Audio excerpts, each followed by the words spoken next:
Giulietta, della famiglia dei Capuleti, sta per compiere 14 anni e per l'epoca è già in età di matrimonio. Il padre sceglie per lei il nobile Paride ed organizza una festa in maschera per far conoscere i giovani. La madre, Madonna Capuleti, deve dare l'annuncio alla figlia Giulietta.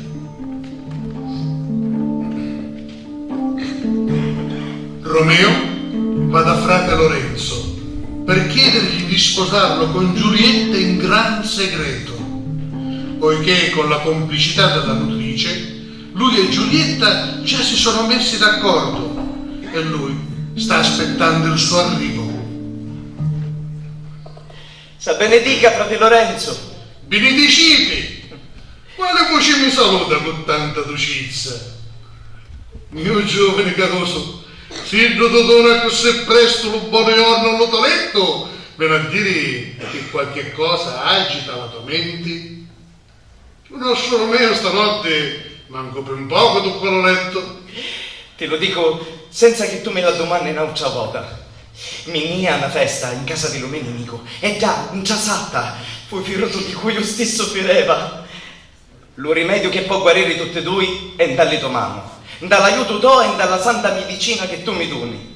Vedi? Io non porto odio per nulla, faccio mio benedetto, e come vedi prego pure per lo mio nemico. E vedi di essere limpio, figlio mio, e quando ne cucchiarizza tutte cose, già che una confessione indurcioniata non può avere che una soluzione indurcioniata. E allora ti dico con chiarezza, che a nome cori misi lo suo amore più prezioso sopracchitto della bella figlia dello ricco Capuleti. E come lo me cori lo desi a Ida, a così Ida lo so, lo desi a mia. Ne mi sono già d'accordo. Tutto è pronto, so resta di fare, aspetta a Oh, calma, e chi è? Un filo di speranza, la vedo. Ma abbiamo a tentare un'avventura disperata.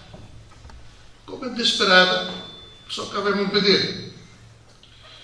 Se tu ti vuoi procurare morte di te stessa, piuttosto di sposare lo conte Paridi, certo hai lo coraggio di accettare una prova che ha l'apparenza della morte. E dunque, se tu pensi di avere tanto coraggio, io sono qua a offrirti un rimedio. Dunque, ascolta, ora torna alla tua casa, fatti vedere contenta, mi acconsenti di sposare a Paridi. Domani, mercoledì, è la vigilia. Di notte va a cuccare sola, senza la lucice. Tieni sta bottiglietta. Quando sei corcata, beviti sto liquore che ti fa sentire subito nei lontanevini. Lo puso perde lo normale ritmo. Di te non resta più calore ciato a dare segno che si viva. I bottoni rosa delle labbra to e il colore della tua faccia s'ammusciano, mostrando lo sarco colore della cenere. Sopra gli occhi le pennolare scendono come quando la morte scende sopra lo giorno della vita. Tutto il corpo resta privo di movimento, attesato, gelido, pigliando l'aspetto della morte. Ed in questa forma di morte apparente, artificiale, che tu resti per 42 ore.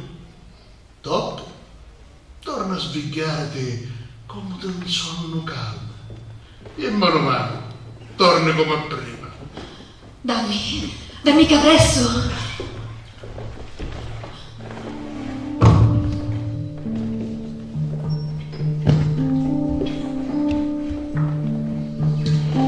Avvisati dalle guardie, corrono tutti alla cappella. Frate Lorenzo testimonia tutta la storia dei due amanti al principe, avanti a Capuleti, Montecchi e altri personaggi, e consegna la lettera mai arrivata che mandò a Romeo per informarlo del piano e della morte apparente di Giulietta.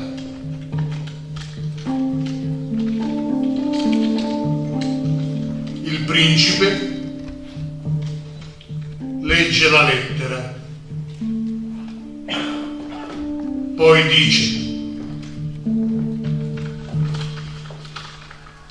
Sta lettera conferma le parole dello frate, conta dell'amore d'Idri, dell'annunzio della morte di Giulietta, di come Iddio aveva accattato lo veleno di un povero speziale e di come poi venne qua per morire e stare vicino alla sua Giulietta. E dunque, unde sono questi nemici? Capoleti, Montecchi.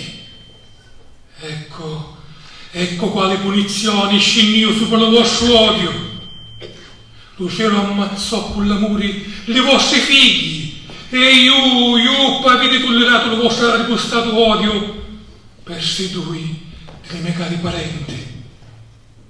L'amore mi castiò tutti. Oh, frate Montecchi. Sto giorno porta qui in accisti paci e lo sole, per rispetto a sto dolore, ammuccia la sua faccia. E ora, andiamo in di sto loco, per ragionare ancora tra noi di questi tristi avvenimenti. Taluni vengono perdonati, altri castiati. Dio sape che mai vi fu vicenda più infelici di chi di Giulietta e dello suo Romero.